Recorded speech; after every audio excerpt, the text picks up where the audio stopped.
우리는 구약 성경을 통해서 이스라엘의 역사를 이렇게 볼 수가 있습니다. 이스라엘이라는 나라는 하나님의 선택하여 부른 아브라함의 후손들인데, 이 나라는 강대국에 둘러싸인, 땅으로 말하면 우리나라 강원도 땅 정도밖에 안 되는 작은 나라입니다. 근데 이 나라가 바벨론과 아수르, 애국과 같은 이런 강대국 속에서 둘러싸여 있습니다. 근데 이 강대국 속에서 때때로는 이 강대국들이 전쟁하자고 이스라엘과 전쟁을 벌일 때 언제나 보면 결과적으로 잠깐은 고난을 당했을지라도 결과적으로 볼 때는 이스라엘이 승리를 했습니다. 그런데 그 배후의 이스라엘 백성들이 역사적으로 볼 때 승리한 내용을 볼 때는 이스라엘 백성들은 여호와 하나님에 대한 유일신이 그들의 전쟁에서 승리한 결과를 가져오게 되었다고, 그렇다고 하면 이들의 신앙이 모든 나라를 위기와 어려움에서 구원받았다라고 볼 수 있습니다. 이스라엘이라는 이 땅이 주 70년 이후에 이 나라가 잊어버리고 참 어려움도 많이 당했는데, 이스라엘 나라는 한때는 바벨론에, 한때는 페르시아에, 한때는 헬라에, 한때는 로마의 지배를 받고 있었습니다. 주 70년의 나라를 잊어버렸다가 1948년에 해방되었고 1967년에 유엔에까지 가입되었습니다. 이 나라가 약 2000년 가까이 나라를 잊어버렸다가 다시 찾게 된 이 배후에는 이들이 삶이 어디 있든지 간에 바로 이스라엘 땅에 살든지 혹은 다른 나라에 포로되어 가 있든지 이들에겐 꼭 한 가지, 여호와에 대한 신앙이 투철했고 분명했고 양보하지 않았다라고 하는 것입니다. 자신에게 민족에게 위기와 불리기 와도 저들은 여호와께 대한 신앙은 흔들림이 없었다고 하는 것을 우리가 구약 성경을 보면서 알 수가 있습니다. 신약에 와서 보면은 구약의 이스라엘 백성들이 그처럼 기다렸던 메시아가 예수 그리스도의 모습으로 이 땅에 오게 되었습니다. 예수님이 십자가에 죽으시고 부활하심으로 말미암아 복음의 역사를 이루게 되었습니다. 이 복음의 역사는 예루살렘과 온 유대와 사마리아와 땅끝까지 전파됨으로 말미암아 당시 시대적으로 볼 때 예루살렘에서부터 소아시아, 유럽까지 가며 복음이 전파되게 되었습니다. 로마라고 하는 나라는 황제가 바로 신처럼 섬기고 사는데, 로마의 기독교 복음이 확산되니까 이것을 로마 국가가 막고 말살시키려고 기독교를 핍박하는데 약 250년 동안 10명의 왕들이 나타나서 기독교를 핍박하게 된 것입니다. 그럼 이들은 250년 동안 핍박을 받으면 기독교는 말살되어져야만 마땅하고 말살되어져야 되는 것 아닙니까? 그러나 주님의 제자 10명이 순교를 당했고 수많은 사람들이 순교를 당하고 혹은 원형 경기장에서 사자들의 밥이 되고 감옥에 갇혀도 이들은 주님을 향한 신앙들은 절대로 배신하지 않고 더 신앙이 뜨거웠습니다. 마지막에 순교의 제물이 되어 죽으면서까지 주님을 불렀던 그 주님께 대한 신앙 고백이 오히려 많은 사람들에게 영향을 미치며, 아니 어떻게 사람들이 믿음이 저렇게 깊기에 어떻게 자기 생명이 마지막 죽어가면서까지 주님을 찾고 있을까라고 하며 오히려 다른 사람들에게 감동과 전도의 기회를 주었다라고 볼 수가 있습니다.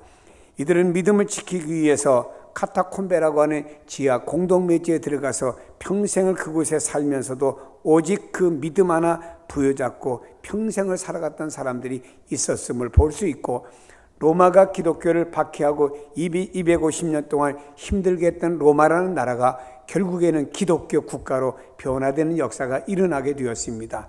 여러분, 이렇게 되기까지 바로 초대교회에서부터 수세기 지나오면서 많은 사람들에게 이와 같이 믿음을 가지고 모든 걸 지키게 만들었다고 하는 것이죠. 여긴 무엇을 가르쳐 줍니까? 믿음이라고 하는 것입니다. 믿음이 이렇게 중요하고 믿음을 생명처럼 여긴 것이죠. 성경은 말씀합니다. 믿음은 바라는 것들의 실상이요 보지 못하는 것의 증거라고 말씀하고 있습니다. 여러분, 이제 무더웠던 여름이 한풀 꺾이며 시원한 가을의 계절의 문턱에 이제 점점 다가오고 있는 것을 우리가 아침 저녁에 느껴볼 수가 있습니다. 전에는 저녁에도 에어컨을 틀어야 잠을 잤는데 요즘에는 아침과 저녁에 선선해서 에어컨을 끄고도 충분히 숙면을 치를 수 있는 이런 좋은 날씨가 우리에게 다가오고 있지요. 근데 여러분, 우리가 여름에 뜨겁다 보니까 이것저것 피서도 다니면서 또 우리가 쉬기도 하고 하다 보니 육신을 쉬는 건 좋은데 우리가 믿음과 영성에 좀 더 쇠퇴되었다라고 하는 것을 각자 느껴보지 않는지 한번 여러분에게 묻고 싶습니다. 어떤 분들이 그런 얘기 하더라고요. 목사님, 저희 가정이 휴가 가서도 꼭 교회 찾아나가 예배를 드리겠습니다. 좋아요. 어디 여러분이 가신 지역에서 주일날 그래도 그나마 교회를 찾아가셨으면 그나마 나은데 아마도 못 찾아간 크리스찬들도 많았으리라고 생각합니다. 어떤 목사님이 그런 얘기 하더라고요. 자, 주일날 교회 와서 예배 드리는 게 왜 중요하냐? 그 내용을 이렇게 말하더라고요. 어떤 학생이 학교에 갔습니다. 근데 그날 결석 처리가 되었어요. 그래서 부모님이 이 아이가 분명히 학교 갔다 왔고 그날 공부를 했는데 왜 결석 처리가 되었습니까? 라고 학교에 가서 따져 물었습니다. 그랬더니 이 아이는 3학년 3반 아이인데 공부를 3학년 1반에 가서 했습니다. 그래서 3학년 3반에서는 결석이 되었습니다. 라고 누가 주일날 본교회에 안 나오는 사람을 이렇게 빗대서 하는 얘기를 제가 들어봤습니다. 결석하신 분들이 많네요, 여기. 제가 손에 동전을 쥐었습니다. 여러분에게 묻습니다.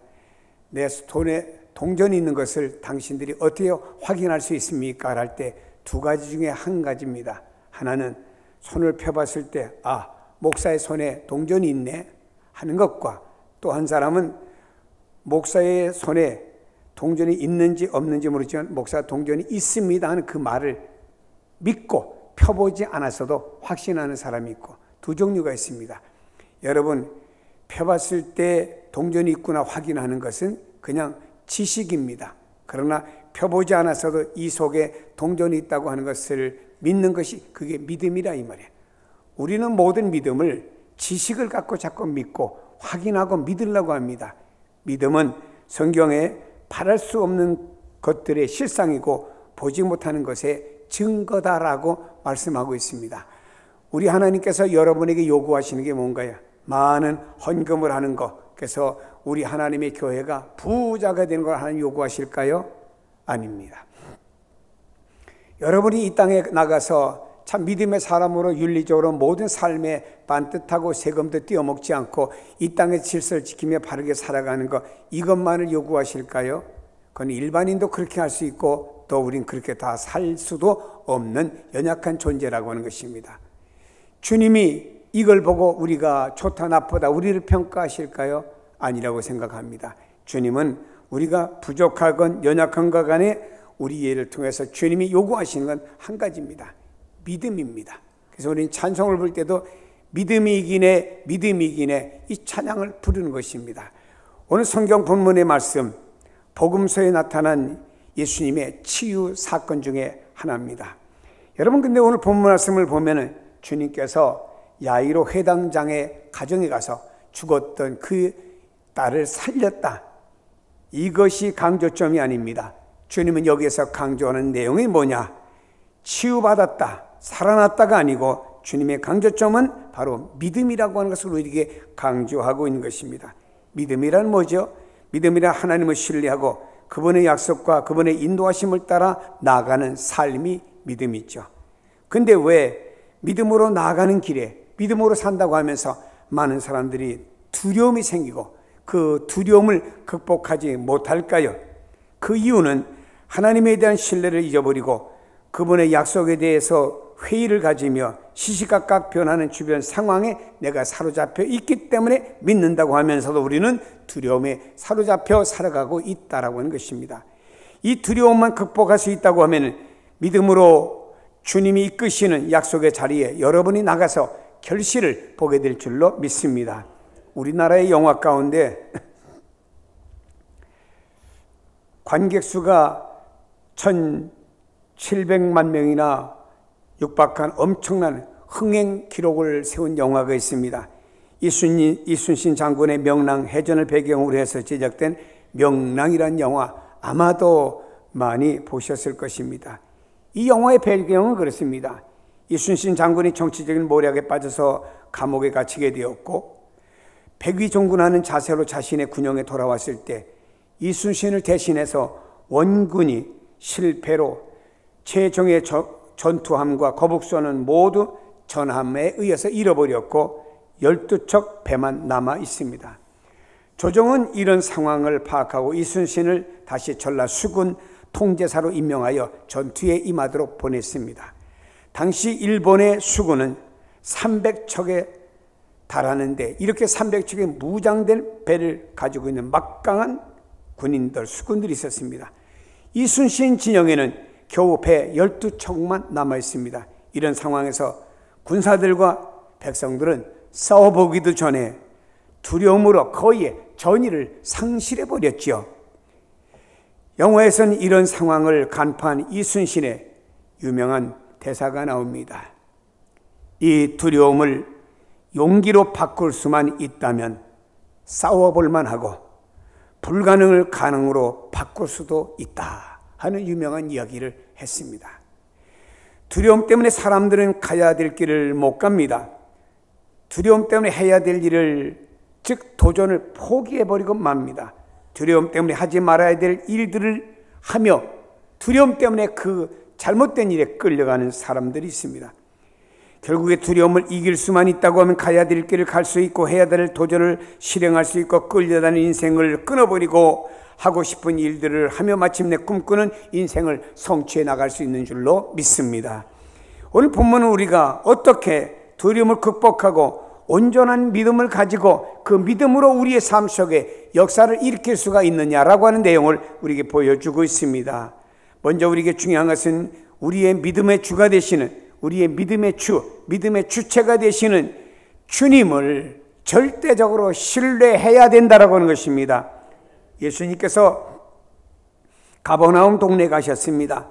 회당장 야이로가 예수님께 나와서 무릎을 꿇고 간청합니다. 그 내용은 딸이 병들어 죽게 되었으니 와서 고쳐달라고 하는 것입니다. 당시 회당장은 바리새인이나 사두개인에 속한 사람으로 종교적 사회적 지도층에 속하는 사람이었습니다. 그러니 자신의 딸을 위해서 사회적인 배경과 여건으로 할 수 있는 모든 것을 다 해보았을 것입니다. 그런데 결론은 자신의 딸을 치료할 수 없다고 하는 결론입니다. 그가 돈이 많잖아요. 돈으로 해보려고 했습니다. 그 당시에 의술을 가지고 고쳐보려고 했습니다. 그러나 이 딸의 병은 낫지 않고 점점 더 깊어져 가고 있고 이 야이로 회당장은 절망뿐이었습니다. 이런 상황에서 야이로 회당장이 예수님께 나왔습니다. 여러분, 참 부모의 심정을 보고 싶어요.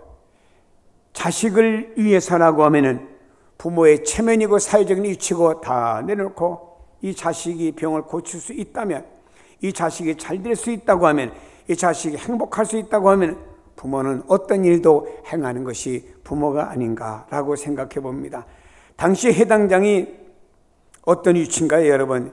이 회당장이 예수님 발 앞에 나와서 엎드렸다고 하는 것은 보통 사건이 아닙니다. 당시 지도층 사람들은 예수님을 이단으로 몰았고 예수님을 배척하고 예수님을 적대시했습니다. 그런데 야이로가 예수님께 나와서 예수님께 무릎을 꿇고 엎드렸다고 하는 것은 그로 인해서 다가올 사회적인 어떤 압력, 또 불이익을 감수하겠다는 큰 결단을 하고 예수님 앞에 나와서 무릎을 꿇게 되었다라고 하는 것입니다. 저는 야이로의 이런 모습을 보면서 이런 내 나름대로의 한번 생각을 가져봤습니다. 당시 사회적으로 볼 때는 야이로가 예수님 앞에 나와서 무릎을 꿇을 수 없는 이런 상황이었습니다. 그런데 예수님 앞에 나와서 무릎을 꿇고 딸을 주님께 부탁했다고 하는 이런 모습을 통해서 한번 이런 생각을 해봅니다. 야이로는 예수님에 대한 당시 유대 종교 지도층과 판단과는 달리 예수님이야말로 이 땅에 보내주신 메시아다라고 하는 믿음이 그 속에 있었다라고 생각해 보고 싶고요. 또 한 가지는 메시아께서 모든 한계를 뛰어넘어서 자신의 딸의 병을 치유할 수 있는 전능하신 분, 못한 것이 없으신 주님이라고 믿었기에 주님 앞에 나와서 그렇게 무릎 꿇고 주님 앞에 통사정하게 된 것이죠. 여러분, 오늘 성경은 말씀합니다. 예수님을 보고 발 아래 엎드려 간곡히 구하여 이르되 내 어린 딸이 죽게 되었사오니 오셔서 그 위에 손을 얹으사 그로 구원받아 살게 하소서. 여러분, 당시 사회 속에서 이런 믿음을 보이기란 쉽지 않았습니다. 그러나 주님께 나와서 엎드렸습니다. 그것도 주님의 발 아래 엎드렸어요. 당시에 남의 발 앞에 엎드린다고 하는 것은 종, 노예만 하는 행위였습니다. 당시 사회 지도층에 있는 사람이 주님께 나와서 노예처럼 그 발 아래 엎드렸다.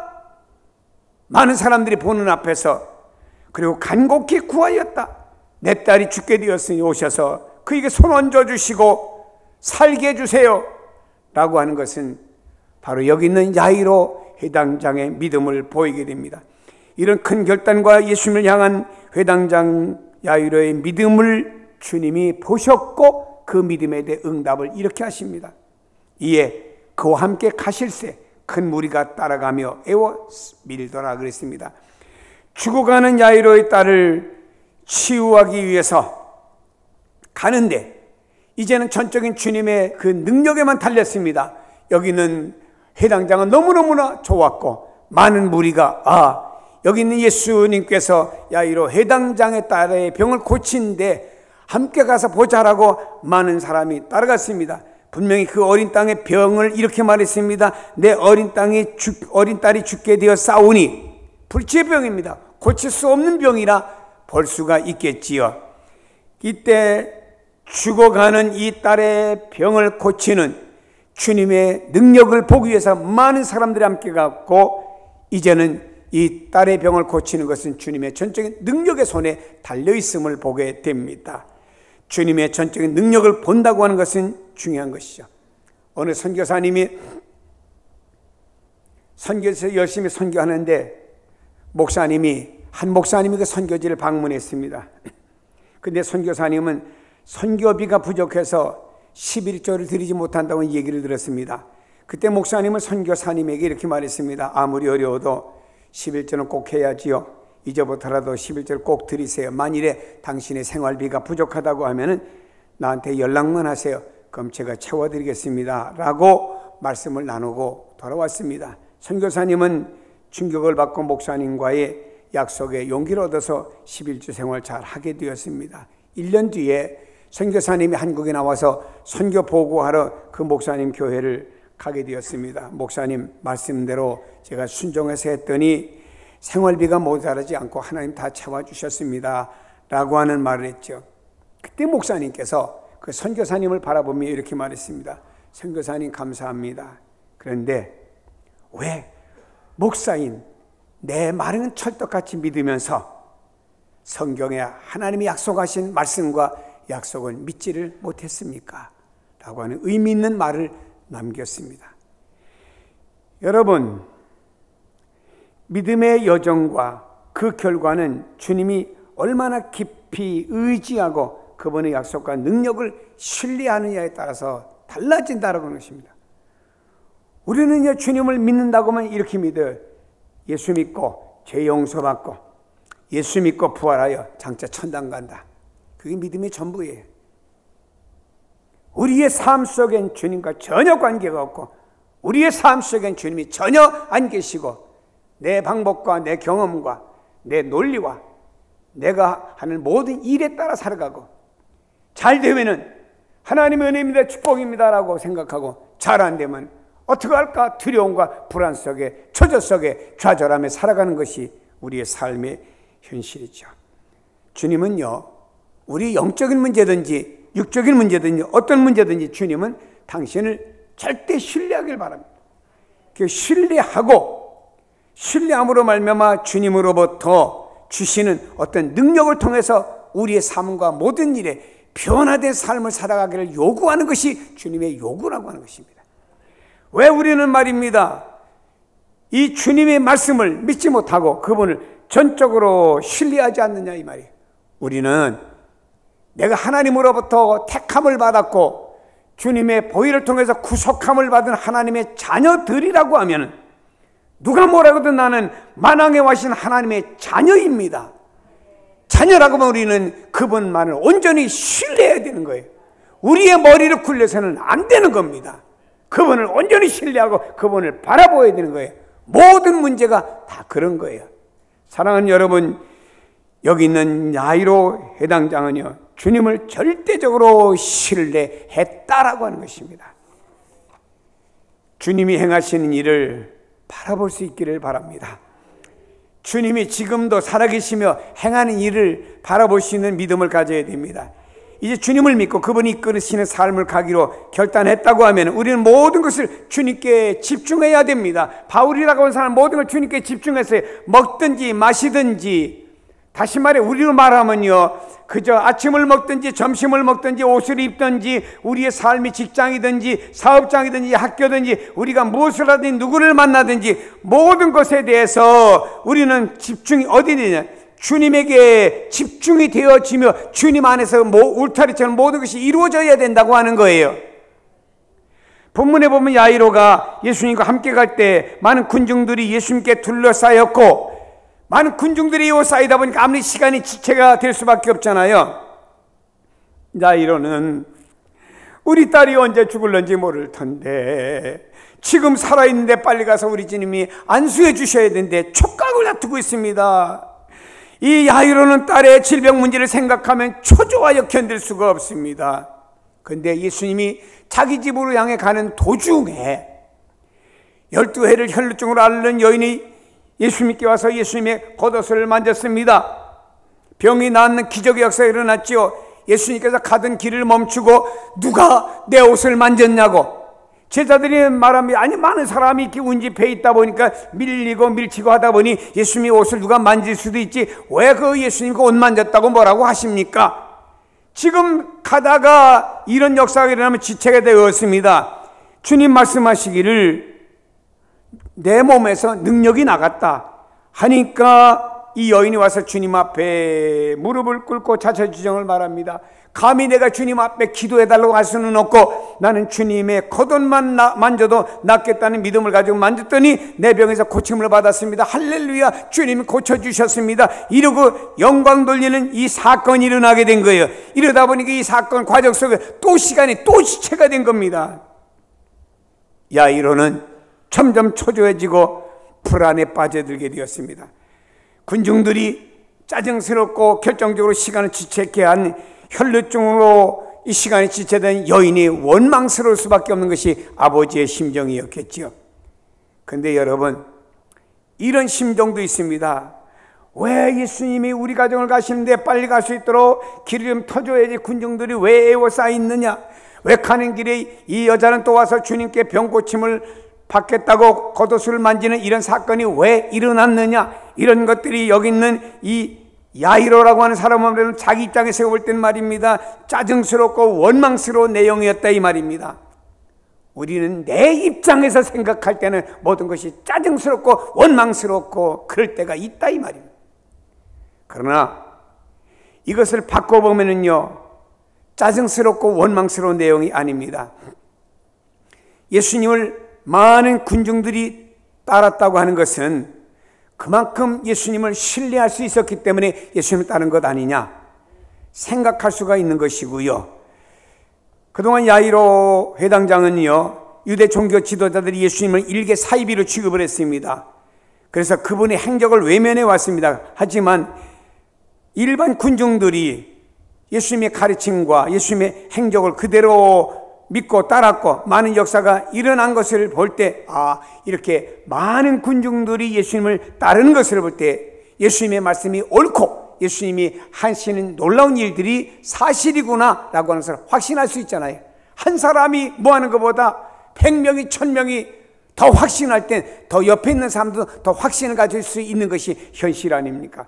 더군다나 자기와 함께 가던 도중에 12년 동안 혈루증으로 앓던 여인이 예수님의 능력으로 치료를 받는 사건이 일어났습니다. 그래서 시간은 지체가 되었습니다. 그럴지라도 이 아버지의 마음속에는 그래, 혈루증으로 12년 동안 고통당하던 여인도 병고침을 받았으니 이 예수님이 가시면은 내 딸도 고침을 받을 것이라는 믿음과 확신이 더 생긴 겁니다. 여러분, 똑같은 상황을 놓고 볼 때 자기 입장에서 생각할 때는 빨리 가서 딸의 병을 고쳐주어야 되는데 왜 군중들이 지체하게 만드는가?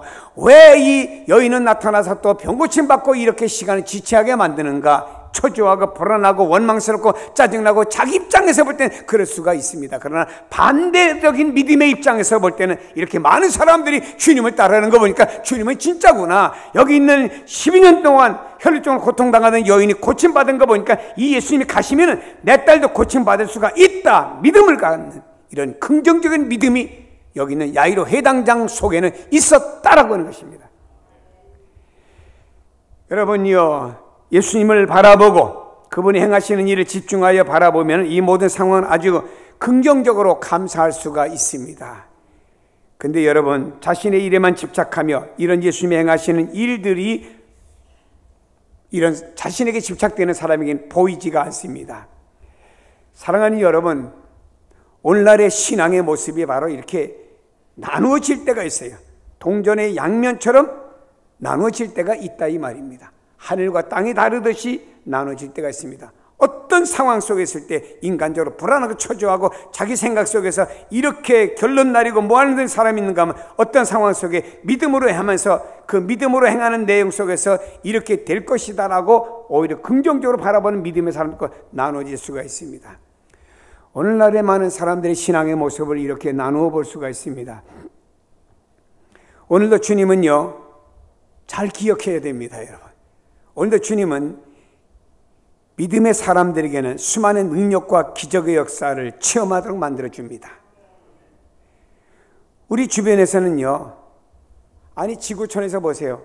오늘 하루에도 수많은 사람들이 예수님을 믿고 예수님 안에 변화를 받고 예수님 안에서 기적을 체험하는 사례들이 지금도 수없이 많이 일어나고 있어요.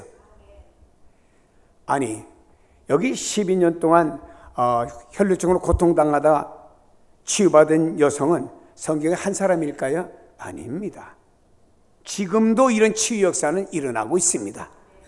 대표적으로 소개할 뿐이라고 하는 거예요. 오늘날도 주님을 믿는 사람들과 주님 함께 하시고 일하시고 주님 이런 증거가 나타나요. 지금도 주님은 이렇게 믿는 사람들 통해서 이런 역사는 성경에만 나타나는 것이 아니고 지금도 일어나고 있다라고 하는 거예요. 근데 마치 주님이 자신의 상황을 외면한 것처럼 생각하는 분들이 있어요. 주님을 믿습니다 하고 나의 상황을 주님이 외면하고 있다고 생각합니다. 그래서 심지어는 주님을 원망하는 사람도 있고요. 이것은 주님께서 행하시는 일에 집중하지 않고 자신과 자기 주변의 상황만 바라보기 때문이죠. 누가? 이스라엘 백성들이 광야 40년 길에 이렇게 살았습니다. 주님이 행하시는 일에 집중하면 그 모든 역사가 다음에 나에게도 이루어진다는 사실을 믿으세요. 우리 주변 상황이란 수시로 바뀌고 변화됩니다. 그렇기 때문에 상황을 의지하고 바라보면은 내가 늘 불안하고 불안전할 수밖에 없다라고 하는 것입니다. 하지만 상황을 바라보고 상황을 의지하지 않고 주님을 바라보고 주님의 언약을 의지하고 어떤 상황에도 흔들리거나 내가 변하지 않는다라고 하면 성경은 그 사람에게 이렇게 말씀할 겁니다. 그러므로 모든 육체는 풀과 같고 그 모든 영광은 풀의 꽃과 같으니 풀은 마르고 꽃은 떨어지되 오직 주의 말씀은 세세토록 있도다. 너에게 전한 복음이 곧 이 말씀이니라. 이 말씀은 언제나 변함이 없는 말씀이라고 했습니다. 믿음이라고 하는 게 뭔가요? 자신과 주변의 상황을 바라보던 시각을 돌려서 주님이 행하시는 역사에 집중하며 살아가겠다고 선택하는 게 믿음이에요. 우리 주변에 일어난 수많은 상황들이 있습니다. 이걸 바라보았습니다. 염려합니다. 근심합니다. 절망합니다. 이제는 이런 상황과 시선을 바라보지 아니하고 주님을 바라보며 주님께 집중하며 살아가겠습니다라고 선택하는 게 이게 믿음인 거예요. 때문에 자신의 연약함과 주변의 상황으로 인해서 두려움에서 벗어나는 길은 믿음으로 주님과 그분의 언약에 집중하는 것인 줄로 믿습니다. 성경은 말합니다. 그러므로 함께 하늘의 부르심을 받은 거룩한 형제들아, 우리가 믿는 도리의 사도이며 대제사장이신 예수를 깊이 생각하라. 예수님을 깊이 생각하며 조속으로 변하는 환경에 휘둘리지 말고 영원토록 변함이 없으신 주님을 강하게 의지하는 성도가 되시기를 바랍니다. 믿습니다라고 하면서 왜 의지 안 하느냐 이 말이에요. 지금도 주님은 일하시는 그 주님을 바라보아야 됩니다. 사랑하는 여러분, 여기 있는 야이로 회당장은요, 상황을 바라보지 않고 오히려 상황을 반대로 생각했어요. 이렇게 많은 사람이 가는데 말이야, 지체하게 만들어. 왜 이 여자는 나타나서 뭐 자기 병 고쳤을는지 몰라도 우리 딸은 죽어가는데 왜 이렇게 해방 놀고 있어? 이쪽으로 안 봤습니다. 주님, 많은 사람이 믿는 거 보니까 진짜네요. 주님, 이 여인의 병 고쳐준 거 보니까 진짜 내 딸 병도 고치겠습니다. 이런 쪽으로 생각하며 나갔다 이 말입니다. 사람이 어느 쪽으로 생각하며 나가냐 중요한 것이죠. 그래서 우리는 항상 우리 상황과 주변을 보세요. 참 힘들고 어려운 일도 많습니다. 낭망할 일도 많아요. 그러나 거기서 우리 시선을 돌리세요. 다 돌려가지고 오직 주님만 바라보시고 거기 시선을 꼽아두세요. 예수님만 생각하세요. 그러면 우리 상황을 바꾸실 분은 주님이신 줄로 믿습니다. 이제 우리는 야이로 회당장처럼 그 말씀을 붙들고 일어나야 됩니다. 군중들과 혈루증으로 치료받은 여인, 이 사건 때문에 지체가 되면서 길 가는데 야이로 회당장 집에서 슬픈 전갈이 왔습니다. 아직 예수께서 말씀하실 때 회당장 집에서 사람들이 와서 회당장에게 이르되 당신의 딸이 죽었나이다. 어찌하여 선생을 더 괴롭히게 했나이까. 이런 말이 있죠. 이것은 무슨 말이죠? 회당장님, 다 끝났습니다. 당신 딸 죽었어요. 주님 데려오신다고 해도 당신 딸 죽었는데 어떡하겠냐고. 더 이상 선생을 괴롭게 하지 마세요. 예수님을 향한 믿음도 이제 거두라고. 아니 살아있으면 와서 안수 고친다고 하지만 죽었는데 어떡하냐고. 다 믿음도 거두라고 그랬습니다. 생각해 봅시다요. 한번 생각해 봅시다. 내가 여러분에게 묻습니다. 인간의 가능성이 끝나면 하나님의 가능성도 끝납니까? 그럼 예수 믿지 마세요. 왜 하나님을 믿어요? 오늘 본문은 인간의 희망이 사라지고 가능성이 사라지고 포기할 수밖에 없는 상황이지만 하나님의 능력과 역사는 끝나지 않았다고 하는 것을 우리에게 보여주는 겁니다. 아니, 오히려 하나님의 역사는 지금부터다 이 말입니다. 어떻게 보면 주님께서 병든 자를 고치는 것보다 죽은 자를 살리는 그 능력이 더 하나님께 크게 영광 돌아가기 때문에 그를 바라보면서 주님이 오히려 가는 길을 더 지체했을는지도 모릅니다. 여러분, 인간의 가능성이 끝났다고 하나님의 가능성도 끝나는 건 아니죠. 우리가 성경을 보면 이스라엘 백성들이 홍해 앞에 섰을 때 인간의 가능성은 다 끝났습니다. 모세를 제외하고는 모든 사람들이 하나님과 모세를 원망했습니다. 왜? 앞에 바다지요, 뒤에 애국군대지요, 양쪽에 바위산들이죠. 이런 상황 속에서 어떻게 살아날 수가 있겠습니까? 도망도 못 가요. 다 끝났다고 그랬습니다. 그러면 모든 사람들 장정만 60만, 남녀노소 합치면 약 200만 되는 사람이 끝났다고 해서 다 끝나는 겁니까, 여러분? 이 지구촌에 사는 모든 인구들이 다 끝났다고 해서 끝나는 건가요, 여러분요? 아니지요. 인간이 볼 때 가능성이 끝났다고 하나님의 가능성이 끝나는 건 아닙니다. 하나님은 결국에 일하셨잖아요. 인간이 끝났다고 할 때 하나님은 홍해를 가르셨잖아요. 하나님의 역사입니다. 이건 성경에만 나온 얘기고 우리와는 전혀 상관이 없는 얘기라고 받아들이시겠습니까? 아닙니다, 여러분. 성경에 나온 얘기는 지금도 그 말씀이 지금도 한 사람, 두 사람, 100사람, 1000사람 이 나라 저 나라에 지금도 이루어지고 있다는 사실을 아셔야 합니다. 야이로도 주님을 향했던 믿음을 거두고 주저앉아 절망의 늪에 빠질 수밖에 없는 상황이었겠지요. 그때 주님께서 야이로를 쳐다보시면서 이렇게 말씀하셨습니다. 예수께서 그가 하는 말을 곁에서 들으시고, 사람들이 와서 당신 딸 죽었다는 말을 곁에서 들으시고 이르시되, 이게 주님이 하시는 말씀입니다. 두려워하지 말고 믿기만 하라. 두려워하지 말고 믿기만 하라. 이 말의 내용은 이것입니다. 나의 가능성은 끝나지 않았다. 나의 역사, 나의 일은 지금부터 시작할 것이다. 그러니 두려움과 절망에서 나의 약속을 붙들고 야이로 해당장이여 일어나라, 이 말씀인 줄로 믿습니다.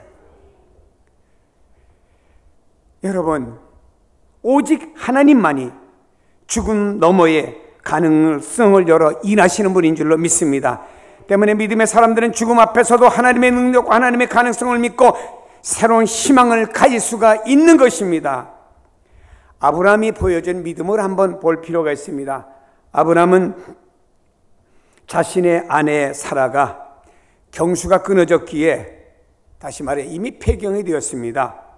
그러므로 이 부부의 어떤 방법으로는 후사를 얻을 수가 없죠. 그래서 아브라함이 80세가 되었을 때 자기 집에서 일하던 종 엘리에셀을 양자로 삼아서 후손을 이어가려고 그랬습니다. 그러나 하나님이 아니라 그랬죠. 85세가 되었을 때 이번에는 또 사라가 시험받아갖고 그 여종 하가를 취해서 이스마엘을 낳았습니다. 그러나 하나님도 그것도 또 아니라고 그랬습니다. 하나님의 약속은 인간이 불가능하다, 있을 수 없다 할 그때 100세에 가서 사라를 통해서 이삭을 낳게 되었어요. 이것을 아브라함은 체험하게 되었어요. 야, 하나님의 약속은 분명히 반드시 이루어진다는 걸 체험을 했습니다.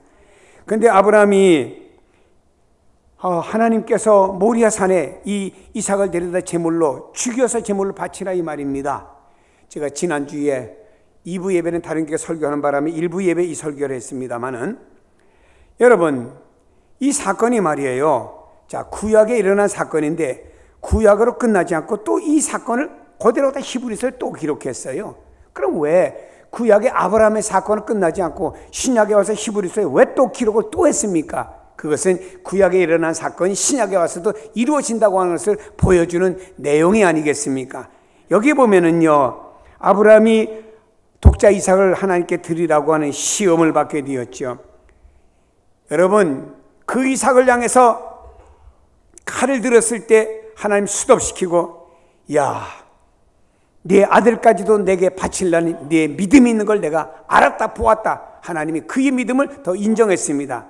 우리의 믿음을 성장시키고 우리의 믿음을 때로 보시려고 하나님 우리에게 시험을 주실 때도 있다고 하는 것을 히브리서에 말씀했고, 또 한 가지 중요한 것은요, 여러분, 구약시대 때는 아브라함이 그냥 이삭을 향해 칼을 들어 죽이려고 했습니다만 히브리서에는 와서 말입니다, 신약에 와서는 십자가와 부활의 신앙이 있잖아요.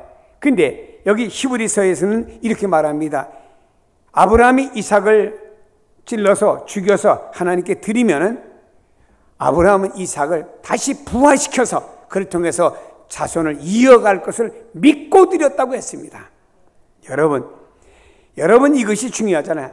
여기는 아브라함은요, 부활 신앙까지 갈 수 있던 사람이에요. 이삭이 죽으면 살아날 것이다, 이 말입니다. 다시 말해 하나님 죽음까지 주관하여 그 약속을 성취하시는 분이심을 믿는 아브라함의 신앙을 보여준 것입니다.